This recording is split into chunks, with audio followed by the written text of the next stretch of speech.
Cher's troubled son Elijah Blue Allman plunged into a deep depression allegedly because the diva's fling with boy toy Alexander A. Edwards kept her from doting on the needy addict, contributing to his tragic downward spiral, RadarOnline.com has learned.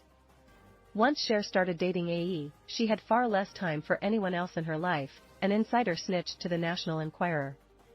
Elijah suffered perhaps the most as he's extremely codependent on his mom and found it very hard when she stopped taking calls and went from talking every day without fail to once or twice a week at best. Sources alleged that the If I Could Turn Back Time singer recently staged an intervention after learning Elijah, who has a history of drug use, had passed out in front of Hollywood's notorious Chateau Marmont Hotel, where he'd been holed up for months, and rushed him into yet another rehab stint. The insider told the outlet that as the smitten songbird, 77, had first fallen under the sway of the 37-year-old producer AE late last year, she heeded her man's advice to force Elijah, 47, to stand on his own 2 feet and stop mooching off her. But moles dished the Moonstruck Oscar winner's youngest son, who was fathered by Cher's late rocker husband Greg Allman, came apart at the seams as his mom pulled away and his 9-year marriage to wife Mariangela King crumbled.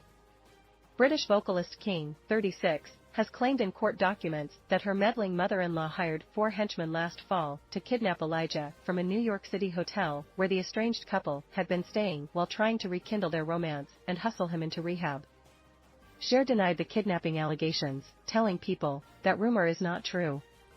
However, sources alleged to the National Enquirer that Cher didn't like Elijah's wife and thought she was a bad influence. Word is she encouraged him to leave her. She kept a finger on Elijah's pulse, so to speak, but then she stopped holding his hand once AE came into her life.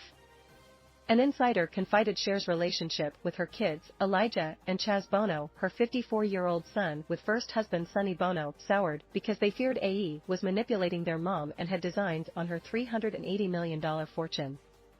Visit the all-new Radar Sports for all the on- and off-field activities of the biggest names in the games. Spies said the Believe hitmaker briefly split with her young beau in April, but they were recently spotted holding hands in Los Angeles and painting Paris red. It would be wrong to blame AE for Elijah's addictions and weak personality, but his presence in Cher's life definitely threw her son off the deep end, the source claimed. RadarOnline.com has reached out to Cher's rep for comment.